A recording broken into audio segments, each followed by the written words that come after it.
Sanani kiriting. Sinfni tanlang. Bizga murojaat qilsangiz, biz sizga kerak sinflarni qo'shib beramiz. Fanni tanlang.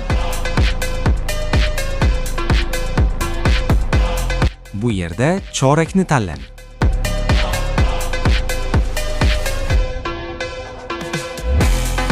Guruhni tanlang. Nechta topshiriq borligini yozing va har bir topshiriqqa maksimal ball kiritish kerak.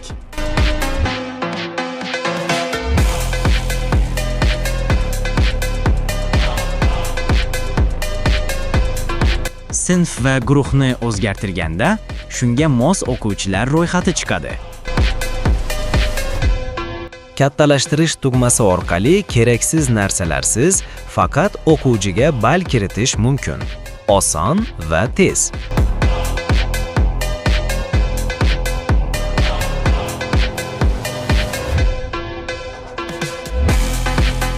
O'chirish tugmasi orqali o'quvchini ro'yxatdan o'chirish mumkin.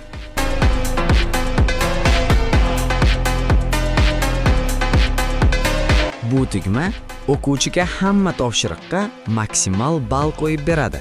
Ya'ni 100% ball qo'yadi. Bu qismga o'yibdo, metod birlashma va fan o'qituvchisining ism-familiyasi yoziladi. Qo'shish tugmasi orqali yangi o'quvchi qo'shish mumkin va o'quvchining ism-familiyasi alifbo bo'ylab joylashadi.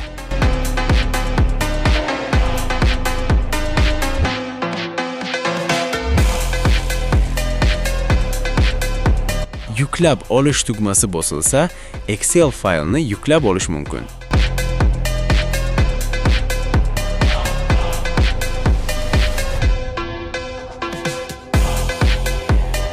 Saytga kiritilgan ma'lumotlar Excelga to'liq tushadi.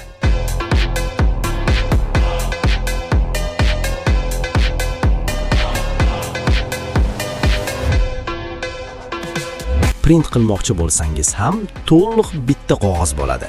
Ma'lumotlar ko'p bo'lsa ham, kam bo'lsa ham. CSBda faqat to'g'ri yoki xato tugmalari bosiladi va shunga qarab Excelga ball tushadi.